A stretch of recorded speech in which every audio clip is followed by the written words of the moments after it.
When President Trump mentioned birthright citizenship, that hit a nerve to me. I remember the first time he said it. That hit a nerve. Coming from out of Philadelphia, Pennsylvania, by way of New York State, I went to a junior high school by the name of Shoemaker Junior High School, 53rd and Media Street, Philadelphia, Pennsylvania. And I had a Swahili a teacher who spoke Swahili, African. Name was Muzan.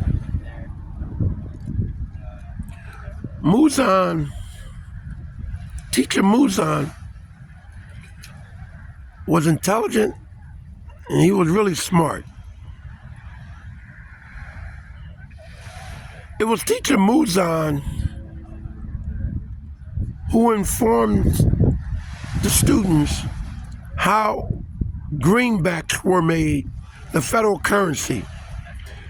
Before it became the Federal Reserve notes, it was the greenbacks. Chemistry, trigonometry, silkscreen, algebra, math, Indian black ink. I said trigonometry, chemistry, algebra, math, Indian black ink, paper, of course, certain unique type of paper, a structure of a bond type. And it dawned on me, and my history teacher. Now keep in mind, my math teacher was a guy by the name of Mr. Scott. Evelyn know who I'm talking about because Evelyn was in my class.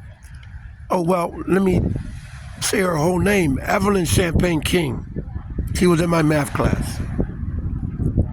But my history teacher was the one who discussed citizenship by birth. And that's when I knew that citizenship by birth only meant for Africans born into slavery after the Civil War. Now keep in mind, you had some Africans owned Africans, okay?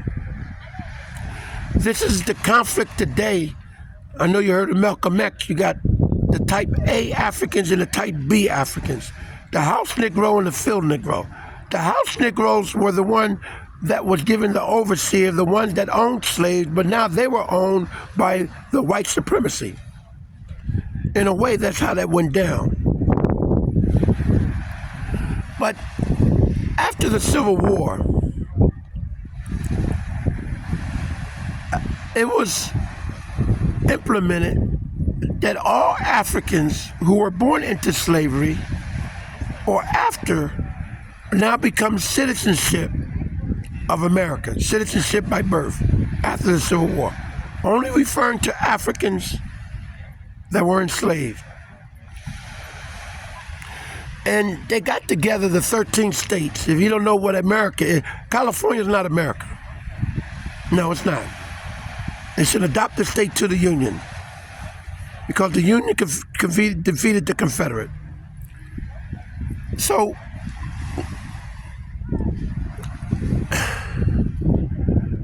the 13 states, South Carolina, North Carolina, Georgia, Virginia, Maryland, Pennsylvania, New York, Massachusetts, New Jersey, Rhode Island, Connecticut, New Hampshire, and the 13th one. I'll let you figure the 13th one out. So now Africans are now citizens of America.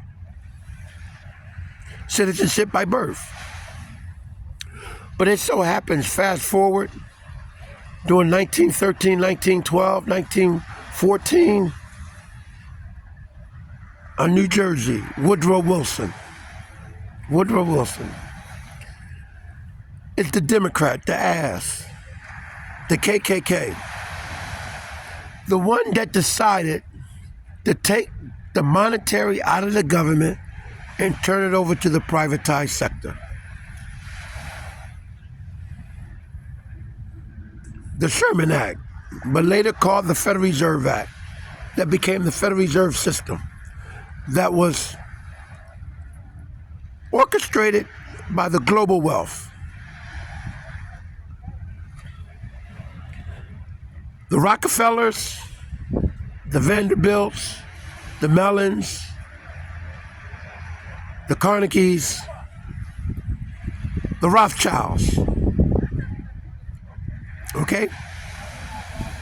Birth of a nation.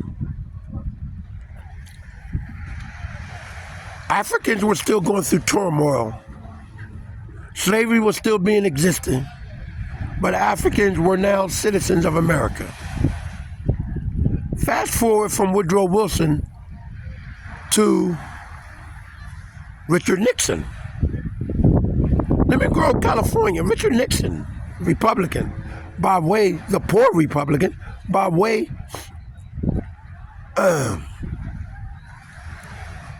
of being an adopted state to the Union, California, became president of the United States. Richard Nixon was the first president to ever visit the Great Wall of China, the Republic of China people, the communists. Richard Nixon. Now, this is not me.